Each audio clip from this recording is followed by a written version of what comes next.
क्या फर्क है? दोनों में लेटर सेम है। जब हमको ऑब्जर्वेशन स्किल बढ़ानी है तो हमको सबसे पहले सुनना सीखना पड़ेगा। अधिकतर लोग सुन पाते हैं? सुनने का मतलब ऐसा है कि सिर्फ चुपचाप होकर मुझे सुन रहे हो, नहीं। सुनने का नाटक तो बहुत लोग कर सकते हैं, बहुत सारे लोग।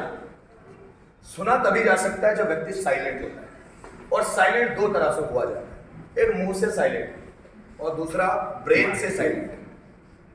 मुंह से तो साइलेंट हर कोई दिखेगा, क्यों चुप, लेकिन उनका ब्रेन अंदर चल रहा होता है, बातें कर रहा होता है।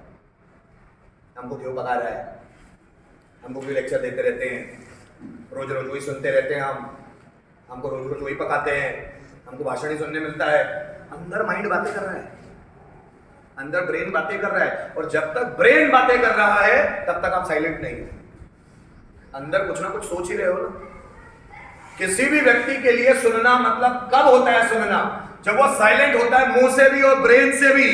ये ब्रेन भी उसका बात नहीं कर रहा होता अंदर से, और वो सिर्फ सामने वाले को सुन रहा होता है, तो उसको पूरी बात एग्जैक्ट समझ में आएगी। ऑब्जर्वेशन स्किल किसका शार्प होगा? जो ध्यान से सुनेगा। और ध्यान से कब सुनेगा? जब वो साइलेंट होगा। और वो साइलेंट कब होगा? जब वो मुंह से भी साइलेंट होगा और ब्रेन से भी साइलेंट होगा। ज्यादातर लोगों का मुंह तो बंद रहता है लेकिन ब्रेन चालू रहता है, उसी कारण सबसे ज्यादा प्रॉब्लम है। उसी वो ज्यादा सीखता नहीं। तो इसलिए जब मुंह बंद रखो ना तो ब्रेन भी बंद रखना पड़ेगा, तभी चीजों को अच्छे ढंग से observe. Is it okay? Yes. तो ये सुनना सीखो सबसे पहले, और सुनना है तो वो भी शांत होकर, जिसमें ब्रेन भी साइलेंट। अब देखो, अब आप सुन तो रहे हैं लेकिन आंखें बोल रही है। मतलब आप बोल रहे हैं, आप जुबान से तो बंद है लेकिन आंखें बोल रही, हाथ बोल रहा है, पैर बोल रहे हैं। अभी उस साइलेंट का हुआ है, उसमें थॉट तो चल ही रहे हैं ना। जब थॉट ही बंद हो जाएंगे तभी तो सुन पाएंगे। जब थॉट ही बंद हो पाएंगे तभी तो लोगों को सुन पाएंगे।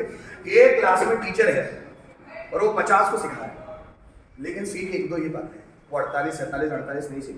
पता है क्यों? क्योंकि मन में कुछ ना कुछ बोल ही रहे हो। जिसको सीखना होता है ना, बिल्कुल शांत होता है, तब उसको कॉन्सेप्ट अच्छी तरह से समझ में आता है। क्या मेरी बातें समझे आप? सुनने के लिए साइलेंट होना बहुत जरूरी है। और मुंह से तो साइलेंट कोई भी डर के मारे हो सकता है, लेकिन ब्रेन से साइलेंट बहुत कम लोग हो पाते हैं। और जो ब्रेन से साइलेंट होंगे, जैसे आप किताब भी पढ़ते हैं ना, तब भी आपका दिमाग बोल रहा होता है, और जब दिमाग जब तक बोलना बंद नहीं करेगा तब तक किताबों के लिखे हुए वर्ड्स पर ध्यान ही नहीं आ सकता। क्यों? वर्ड्स में बोल क्या रहा है लिख, तो तब तक समझ में नहीं आ सकता जब तक आप ब्रेन के तौर पर शांत नहीं होते। जब ब्रेन हो जाएगा स्थिर, स्टैग्नेंट, पूरा कांस्टेंट, तभी उसका ध्यान लगेगा कि ये वर्ड का मतलब ही है। किताबें बहुत सारे लोग पढ़ते हैं और समझ में कुछ नहीं आता। बहुत सारे लोग पढ़ते हैं, कहानियां बहुत सारी पढ़ लेंगे, याद ही नहीं रहेगी। पढ़ तो बहुत लिया और याद कुछ भी नहीं रहता। याद इसलिए नहीं रहता क्योंकि उन्होंने पढ़ा ही अनमने ढंग से, उन्होंने स्कैनिंग किया ही नहीं। पढ़ भी रहे थे तब 17 जगह ध्यान था, इसलिए वो चीज़ें याद ही नहीं रहती। जब उसी जगह पर ध्यान होगा तो वो चीज़ें याद नहीं करनी पड़ती, वो हो जाती है। आप एग्जाम में अगर आपको चीज़ें याद करनी पड़ती है, मतलब आपने समझने पे ध्यान नहीं दिया, और अगर आपको समझ में आ गया है तो याद करना पड़ेगा नहीं। दोनों एक ही चीज़। अगर आपने समझने पे ध्यान दिया है तो याद नहीं करना पड़ता, और अगर याद करना पड़ रहा है तो समझा नहीं। समझने पर ही पूरा, अगर आपने जितना भी कुछ याद किया वो समझ आ गया तो दोबारा याद नहीं करना पड़ता। समझ आना ही बहुत बड़ी चीज़ है। समझना, जिस व्यक्ति को समझना, जैसे आप मुझसे बोलेंगे सर कॉन्फिडेंस क्या है बताओ, तो मुझे कोई कॉन्फिडेंस का डेफिनेशन थोड़ी रटनी कि कॉन्फिडेंस किस किस चीज़ों को बोलते हैं, कि सर पर्सनैलिटी किसको बोलते हैं बताओ, तो मुझे रटनी थोड़ी ना, मुझे समझ में आता है वो कि पर्सनैलिटी क्या होता है, कॉन्फिडेंस क्या होता है, अहिंसा क्या होता है, पुण्य क्या होता है, पाप क्या होता है। ये हर एक वर्ड मुझे समझ में आता है, और समझ में आता है तो मैं एक्सप्लेन भी कर सकता हूँ। अगर आपको समझ आने लग गया तो याद कुछ भी नहीं रखना पड़ता, वो तो आप जो भी बोलोगे वो सब आ जाएगा। और अगर आपको याद रखना पड़ रहा है कि इसका ये थॉट है, इसका मतलब ये है, तो आपको समझ नहीं आना। याद रखने का मतलब है समझ ना आना, और समझ आने का मतलब है याद ही रखना नहीं पड़ता, उसके झंझट से ही छूट जाता।